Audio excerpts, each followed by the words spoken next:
You cannot begin to imagine in how many ways the world is the opposite of what you have been taught to believe. You see the guy who sells drugs to willing customers so he can feed his family as the scum of the earth, while you see the hypocrite who gives away stolen money in the name of government as a saint. You see the guy who tries to avoid being robbed by the federal thugs as a crook and a tax cheat, but see as virtuous the politician who gives away the same stolen loot to people to whom it does not belong. You see the cop as a good guy when he drags a man away from his friends and family and throws him in prison for 10 years for smoking a leaf. And you see anyone who defends himself from such barbaric fascism as the lowest form of life, a cop killer. In reality, most drug dealers are more virtuous than any government social worker, and prostitutes have far less to be ashamed of than political whores, because they trade only with what is rightfully theirs, and only with those who want to trade with them. The upstanding, church-going, law-abiding, tax-paying citizen who votes Democrat or Republican is far more despicable and a bigger threat to humanity than the most promiscuous, lazy, drug-snorting hippie. Why? Because the hippie is willing to let others be free, and the voter is not. The damage done to society by bad habits and loose morality is nothing compared to the damage done to society by the self-righteous violence committed in the name of the state. You imagine yourselves to be charitable and tolerant when you are nothing of the sort. Even the Nazis had table manners and proper etiquette when they weren't killing people. You think you're good people because you say please and thank you? You think sitting in that big building on Sunday makes you noble and righteous? The difference between you and a common thief is that the thief has the honesty to commit the crime himself, while you whine for government to do your stealing for you. The difference between you and the street thug is that the thug is open about the violence he commits, while you let others forcibly control your neighbors on your behalf. You advocate theft, harassment, assault, and even murder, but accept no responsibility for doing so. You old folks want the government to steal from your kids so you can get your monthly check. You parents want all your neighbors to be robbed to pay for your kids' schooling. You all vote for whichever crook promises to steal money from other people to pay for what you want. You demand that those people who engage in behaviors you don't approve of be dragged off and locked up, but feel no guilt for the countless lives your whims have destroyed. You even call the government thugs your representatives, and yet you never take responsibility for the evil they commit. You proudly support the troops as they kill whomever the liars in D.C. tell them to kill, and you feel good about it. You call yourselves Christians or Jews or claim to follow some other religion, but the truth is what you call your religion is empty window dressing. What you truly worship, the God you really bow to, what you really believe in is the state. Thou shalt not steal, thou shalt not murder, unless you can do it by way of government. Then it's just fine, isn't it?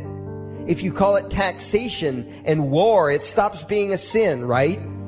After all, it was only your God that said you shouldn't steal and murder, but the state said it was okay. It's pretty obvious which one outranks the other in your minds. Despite all the churches, synagogues, and mosques we see around us, this nation has one God and only one God, and that God is called government. Jesus taught nonviolence and told you to love your neighbor, but the state encourages you to vote for people who will use the violence of government to butt into every aspect of everyone else's life. Which do you believe? To those about to stone a woman who had committed adultery, Jesus said, "Let him who is without sin cast the first stone." But the state says it's perfectly fine to lock someone up if they do something you find distasteful, such as prostitution. Which do you believe? The Christian God says, "Thou shalt not covet," but coveting is the lifeblood of the beast that is the state. You are taught to resent, despise, and hate anyone who has anything you don't have. You clamor for the state to tear other people down, steal their property, and give it to you. And you call that fairness. The Bible calls it coveting and stealing. You are not Christians. You are not Jews. You are not Muslims. and you certainly aren't atheists. You all have the same God, and its name is government. You're all members of the most evil, insane, destructive cult in history. If there ever was a devil, the state is it, and you worship it with all your heart and soul. You pray to it to solve every problem, to satisfy all your needs, to smite your enemies, and to shower its blessings upon you. You worship what Nietzsche called the coldest of all cold monsters, and you hate those of us who don't. To you, the greatest sin is disobeying your God, breaking the law, you call it, as if anyone could possibly have any moral obligation to obey the arbitrary commands and demands of the corrupt, lying, delusional megalomaniacs who infest this despicable town. Even your ministers, priests, and rabbis, more often than not, are traitors to their own religions, teaching that the commands of human authority should supersede adherence to the laws of the gods they say they believe in. Several years ago, I heard one pompous evangelical jackass in particular pontificating on the radio that anyone who disobeys the civil authority, be it a king or any other government, is engaging in rebellion against God. Those were the exact words he used. What if the government is doing something wrong? Well, this salesman for Satan opined, that is the business of those in government, and you are still obligated to obey. Everywhere you turn, be it the state or the church, the media or the schools, you are taught one thing above all else, the virtue of subjugating yourselves to mortals who claim to have the right to rule you. It is sickening the reverence with which you speak of the liars and thieves whose feet are so firmly planted on your necks. You call the congressmen and the judges honorable, and you swoon at the magnificence of the grandiose halls they inhabit, the temples they built to celebrate the domination of mankind.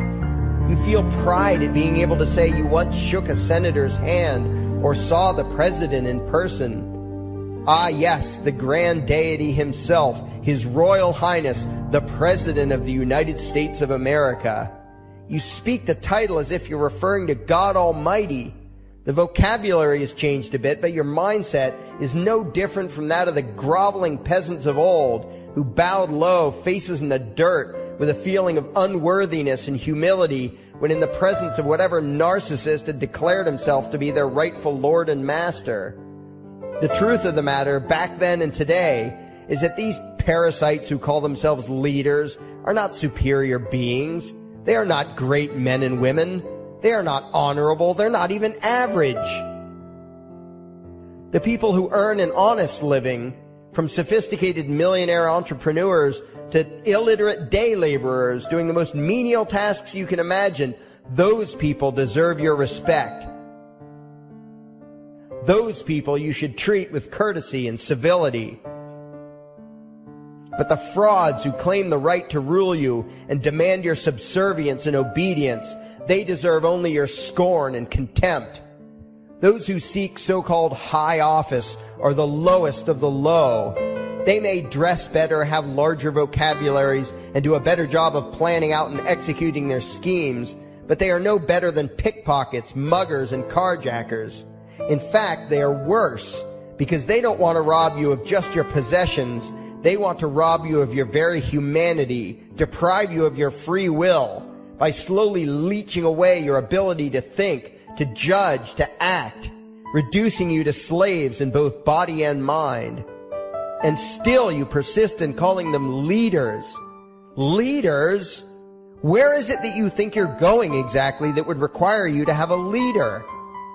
If you just live your own life and mind your own damn business, exercising your own talents, pursuing your own dreams, striving to be what you believe you should be, what possible use would you have for a leader? Do you ever actually think about the words that you hear, the words that you repeat? You parrot oxymoronic terms such as the leader of the free world, even pretending for a moment that there is some huge journey or some giant battle that everyone in the entire nation is undertaking together that would require a leader. Why would you ever think, even for a moment, that the crooks that infest this town are the sort of people you should listen to or emulate or follow anywhere?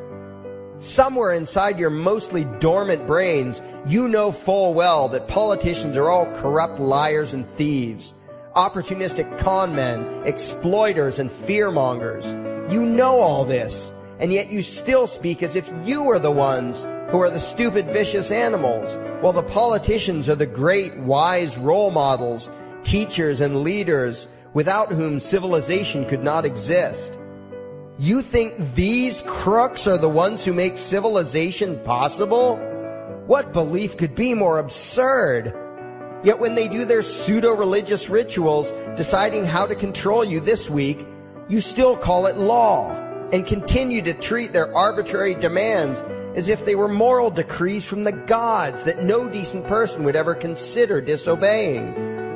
You have become so thoroughly indoctrinated into the cult of state worship that you are truly shocked when the occasional sane person states the bleeding obvious.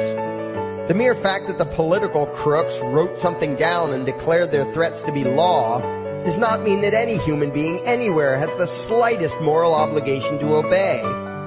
Every moment of every day, in every location and every situation, you have a moral obligation to do what you deem to be right, not what some delusional bloated windbag says is legal.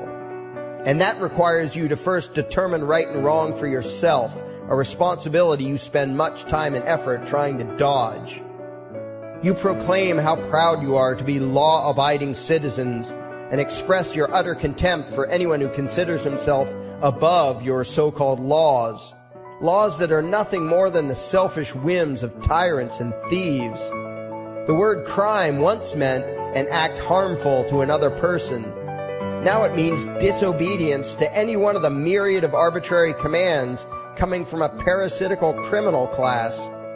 To you, the term crime is nearly synonymous with the word sin, implying that the ones whose commands are being disobeyed must be something akin to gods, when in truth they are more akin to leeches. The very phrase, taking the law into your own hands, perfectly expresses what a sacrilege it is in your eyes for a mere human being to take upon himself the responsibility to judge right from wrong and to act accordingly, instead of doing what you do, unthinkingly obeying whatever capricious commands this cesspool of maggots spews forth. You glorify this criminal class as lawmakers and believe that no one is lower than a lawbreaker, someone who would dare disobey the politicians. Likewise, you speak with pious reverence of law enforcers, those who forcibly impose the politicians' every whim upon the rest of us. When the state uses violence, you imagine it to be inherently righteous and just, and if anyone resists, they are, in your eyes, contemptible lowlifes, lawless terrorist criminals. Like the lawless terrorist criminals who helped slaves escape the plantations. Like the lawless terrorist criminals who helped Jews escape the killing machine of the Third Reich. Like the lawless terrorist criminals who were crushed to death under the tanks of the Red Chinese government in Tiananmen Square. Like all the lawless terrorist criminals in history who had the courage to disobey the never-ending stream of tyrants and oppressors who have called their violence authority and law. And that includes the lawless terrorist criminals who founded this country. Everything you think you know is upside down, backwards, and inside out. But what has to take the cake, the height of your insanity, is the fact that you view as violent terrorists the only people on the planet who oppose the initiation of violence against their fellow men. Anarchists, voluntarists, and libertarians. We use violence only to defend ourselves against someone who initiates violence against us. We use it for nothing else. Meanwhile, your belief system is completely schizophrenic and self-contradictory. On the one hand, you teach the young slaves that violence is never the answer. Yet out of the other side of your mouths, you advocate that everyone and everything, everywhere and at all times be controlled, monitored, taxed, and regulated through the force of government. In short, you are teaching your children that the masters may use violence whenever they please, but the slave should never resist. You indoctrinate your children into a life of unthinking, helpless subservience. You are putting the chains around their little necks and fastening the locks tight. And worst of all, you feel good about it. Out of one side of your mouths, you condemn the evils of fascism and socialism and lament the injustices of the regimes of Hitler, Stalin, and Mao. While out of the other side of your mouths, you preach exactly what they did. The worship of the collective, the subjugation of every individual to that evil insanity that wears the deceptive label, the common good. You babble on and on about diversity and open-mindedness, and then beg your masters to regulate and control every aspect of everyone's lives, creating a giant herd of unthinking conformist drones. You wear different clothes and have different hairstyles, and you think that makes you different. Yet all your minds are enslaved to the same club of masters and controllers. You think what they tell you to think and do what they tell you to do while imagining yourselves to be progressive, thinking, and enlightened. From your position of relative comfort and safety, you now condemn the evils of other lands and other times while turning a blind eye to the injustices happening right in front of you. You tell yourself that had you lived in those other places, in those other times, you would have been among those who stood up against oppression and defended the downtrodden. But that is a lie. You would have been right there with the rest of the flock of well-trained sheep, loudly demanding that the slaves be beaten, that the witches be burned, that the nonconformists and rebels be destroyed. How do I know this? Because that is exactly what you are doing today. Today's injustices and oppressions are fashionable and popular, and those who resist them, you tell yourselves, are just malcontents and freaks, people whose rights don't matter, people who deserve to be crushed under the boot of authority. Isn't that right? You bunch of spineless, unthinking hypocrites, look in the mirror. Take a good look at what you imagine to be righteous and kind. You are the devil's plaything. The crowds of thousands wildly applauding the speeches of Adolf Hitler, that was you. The mob demanding that Jesus Christ be nailed to the cross, that was you. The white invaders who celebrated the wholesale slaughter of those godless redskins, that was you. The throngs filling the Colosseum, applauding as the Christians were fed to the lions, that was you. Throughout history, the perpetual suffering and injustice occurring on an incomprehensible scale, it was all because of people just like you. The well-trained, thoroughly indoctrinated conformists, the people who do as they're told, who proudly bow to their masters, who follow the crowd, believing what everyone else believes and thinking whatever authority tells them to think. That is you. And your ignorance is not because the truth is not available to you. There have been radicals preaching it for thousands of years. No, you are ignorant because you shun the truth with all your heart and soul. You close your eyes and run away when a hint of reality lands in front of you. You condemn as extremists and fringe kooks those who try to show you the chains you wear because you don't want to be free. You don't even want to be human. Responsibility and reality scare the hell out of you, so you cling tightly to your own enslavement and lash out at any who seek to free you from it. When someone opens the door to your cage, you cower back in the corner and yell, "Close it, close it." Well, some of us are finished with trying to save you. We've wasted enough effort trying to convince you that you should be free. All you ever do is spout back what your masters have taught you, that being free only leads to chaos and destruction, while being obedient and subservient leads to peace and prosperity. There are none so blind as those who will not see. And you nation of sheep, would rather die than see the truth.